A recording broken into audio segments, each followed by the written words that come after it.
In HCI 300, we looked at the definition of interpreting in its most basic form. In this course, we are going to take a deeper look into the definition of interpreting and analyze what it means to accomplish the tasks required to interpret. We're going to mostly focus on the knowledge and skills we need in order to complete those tasks. In this lesson particularly, we are going to start that in-depth analysis, and after completing this lesson, you should understand what is meant by linguistic register and the importance of matching a speaker's register when you interpret. We're going to start our in-depth analysis of interpreting by taking a look at two commonly used definitions for interpreting. In this presentation, we are going to focus on the first one. In your screen, you can see that the first definition that we are going to be working with says that interpreting is rendering a spoken or signed message into another spoken or signed language, preserving the register and meaning of the source language content. Okay, so let's break this down into three parts. The first part says rendering a spoken or signed message into another spoken or signed language.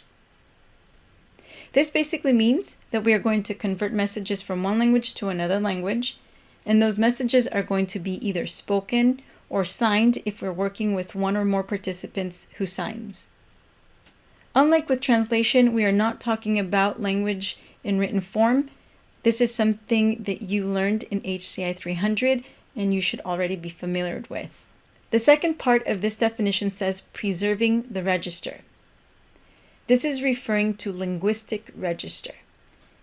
Now, we're going to address linguistic register throughout the course, but for now, we are going to briefly define it as the level of formality used by the speakers to deliver their message. Language register can be gauged on a scale from the most formal or highest register to the least formal or lowest register.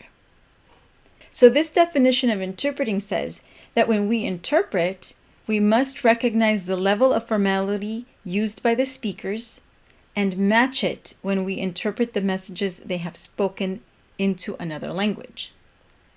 I'm going to ask you to write down how you would interpret three short phrases, so be ready to take some notes down, have something to write with. Okay, let's start. Let's say you're interpreting for a patient who has called into the appointment and advice line complaining of abdominal pain. The nurse asks, "When was the last time you had a bowel movement?" Write down how you would interpret that in your language of service. When was the last time you had a bowel movement? If you need to pause the video to write down your answer, feel free to do so. Okay, after getting more information from the patient, the advice nurse schedules him for an in-person appointment to see a GI specialist. At the clinic, the patient is roomed by an MA.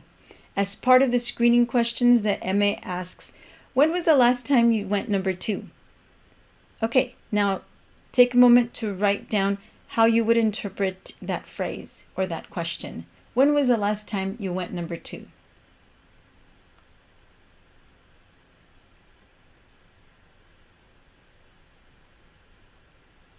Okay, now you are interpreting for the patient and the doctor. And the doctor asks, "When was the last time you pooped?" How would you interpret that in your language of service?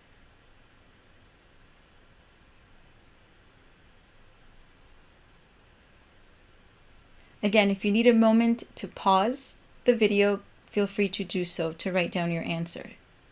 These three questions, when was the last time you had a bowel movement? When was the last time you went number 2? When was the last time you pooped? Semantically, these three questions carry the same meaning, but the speakers have used different registers. So what does that mean? Well, it means that a professional interpreter should choose the words to interpret this message into another language that matches the registers of the three different ways this one message was phrased. So using a technical phrase in the first example, since bowel movement is a technical term. A polite, non-technical phrase for the second example that refers to passing stool as went number 2, since in American culture, number 2 is considered a polite way to avoid using more direct terms such as feces or excrement, and the phrase does not use technical terms like bowel movement or stool. And for the last example, a professional interpreter would use a phrase that includes a familiar and informal term like pooped, taking into consideration that this term in American English is mostly used with children, but also can be used with adults to indirectly refer to a topic that might be unpleasant to discuss and to establish a relaxed discussion. Okay, so now that we have some examples of what is meant by linguistic register, let's talk about why it is important that interpreters match linguistic register.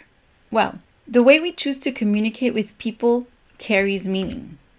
The words we choose and how we deliver them also carry meaning. Let's say, for example, I'm at home and I'm getting ready to go to Target. I want to ask my daughter if she wants to come with me. She's somewhere in the house, but I don't know where, so I yell out, "Monkey, what are you doing?" Most likely, this will mean to her, my mom is looking for me. She wants to know what I'm doing. She called me monkey, so everything is cool. Now, I didn't say all of those things with words, but I am still communicating that to her because of my informal speech. Now, let's say she is somewhere in the house. I don't know where she is, so I yell out, "Sara Alicia de las Cruces Galvan, where are you?" Now, I'm still looking for her. I want to know what she's doing, but most likely, things are not cool. And so the message that I am including, register I'm choosing to use, is also sending a message, most likely that things are not cool. So the main difference was the words I chose to phrase my message. Okay, let's go back to our original scenario and analyze what messages the different healthcare providers are communicating with the way they have phrased things to this patient. In the first part, the patient has called into the appointment and advice line complaining of abdominal pain. So the nurse asks, "When was the last time you had a bowel movement?" And we said that this was a formal way of asking this question and identified it as high register because it includes the technical term bowel movement. So I would like you to consider that the patient is in pain and is calling in for help. The nurse might be using formal language to communicate to the patient that she is taking the patient's pain seriously. In the second part, with the medical assistant, as part of the screening questions that MA asked, "When was the last time you went number 2?" And we said that this register here was in the middle because it is polite and non-technical. In this case, I would like you to consider that the MA might be using this register to purposely avoid technical terms that the patient may not be familiar with, but also while remaining polite. And in the third part, the doctor asked, "When was the last time you pooped?" We said that this register was lower than the other two because the doctor used familiar and informal terms. So I would like you to consider that the doctor may be trying to establish a relaxed environment, possibly because the doctor will need to ask further questions and would like the patient to be comfortable enough to continue answering questions without feeling embarrassed, ensuring that the patient understands the information. Okay, so remember we said that the register chosen by speakers carries meaning and is therefore part of the message. It is important to match register as closely as possible in order to be as accurate as possible with our interpretation. One last note before we move on from the topic of linguistic register. Let's acknowledge that sometimes it will be impossible to match linguistic register for a variety of reasons, among them being cultural differences, and the fact that some words don't have an equivalent across languages. However, in the beginning of your studies, it is important that you learn all the processes associated with interpreting exactly as they are established and get used to practicing them And then, after they have become automatic, we will learn how to deal with exceptions. So in essence, what we are doing is we are learning the rules to then learn how to break them appropriately, if necessary.